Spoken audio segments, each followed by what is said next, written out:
Hey folks, it's Marvin Cash, the host of the Articulate Fly, and we're back with another Ruch Report with the man himself, Brendan Ruch. Brendan, how are you? I'm doing well. Back in the heat wave. Got a face full of sunscreen, but doing well. How are you doing? I'm just trying to stay out of trouble and, digging out from goofing off a little bit earlier and trying to clear the deck for the holiday weekend. There you go. It's good to get your jollies out before the holiday weekend. Yeah, so that you can do yard work and, go to Bed Bath & Beyond and Home Depot, right? Oh, yeah. I may not have enough time to get it all in. You know what I'm saying? Yeah, that's good, man. So, looking at your weather like I always do, you're cooler than you were. You're warming up a little bit, and you got a little bit of rain next week. Not a lot, but what is that converting to on the water for you? So this past week, I guess last week now at this point, we were wearing jackets in the morning, and it would the fog would burn off, and it was nice. Fishing baitfish and tailouts, crayfish, poppers in the afternoon. It would definitely start to heat up, see some damsels out in the afternoon. And then we went back into full summer fishing, 87 to 89 degrees towards the end of the day, and slapping bugs down, letting them sit, and big fish were very happy to comply and come up and sip towards the end of the last week. It was definitely a good week. Yeah. And so before I forget, I know you had a stream cleanup with the Delaware River Club. Did you get any tattoos? No one had a tattoo machine going, surprisingly. But it was a great time.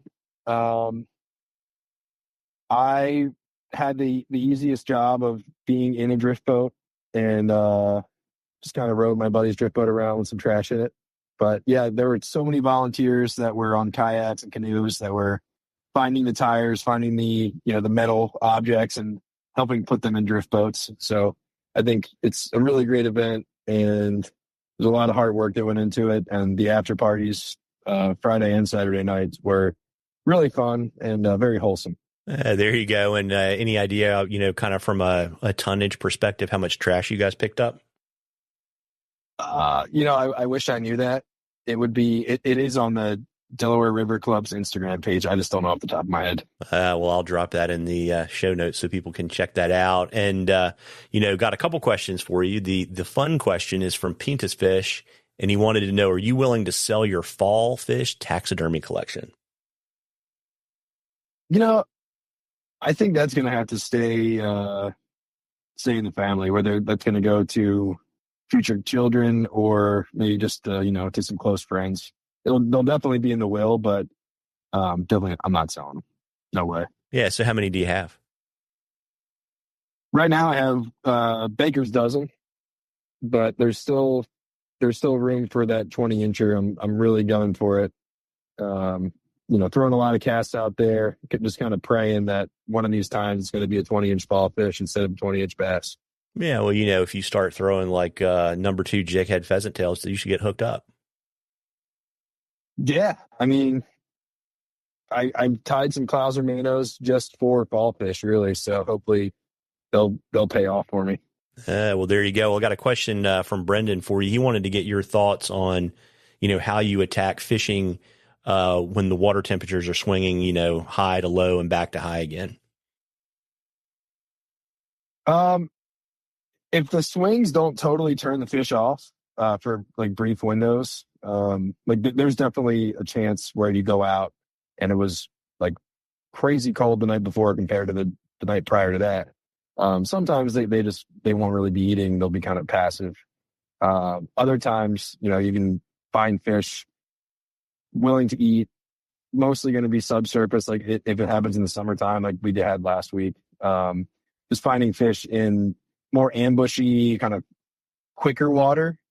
And we did have lulls, like the first, 45 minutes, hour of the day before the fog burned off. It wasn't like a great morning by any means, but as the temperature kind of started to switch, that's when the more like fall type tactics were paying off, like baitfish or crayfish patterns in faster current adjacent to boulders and things like that. And then typically when you have those radical swings, it's still going to be relatively normal in the heat of the day, like we experienced this week and we're going to experience next week. So then you just kind of transition into, your bug / popper fishing as you start to see fish maybe eat your streamer as it hits the water, or you start to see some fish rising around you. Got it. And, folks, we love questions on the articulate fly. You can email them to us or DM us on social media, whatever is easiest for you. And if we use your question, I will send you some articulate fly swag. And then we're going to enter you in a drawing for a swag pack from Brendan himself. You've got, Ruch angling stuff, you got log jam stuff, and you got housefly stuff, right? Yeah, it's going to be a good prize pack for sure. Yeah. All the homies. Yeah. Do you have any of those Cracker Jack box tattoos to go in that? Yeah, I have some lick on Ruch angling tattoos, and I have a couple of copies of the toad tattoo I got at Edison last year. We're going to give them out as well. Yeah, well, there you go. And, as we're, things are starting to kind of cool off and the seasons are changing, I imagine you're kind of, booking the back end of your Pennsylvania smallmouth season, but I know you're going to come down to Virginia and do a little muskie fishing. You want to let folks know kind of what you have available and how to reach out and get on the books? Yeah, so for the next couple of weeks, I have September 5th and 12th.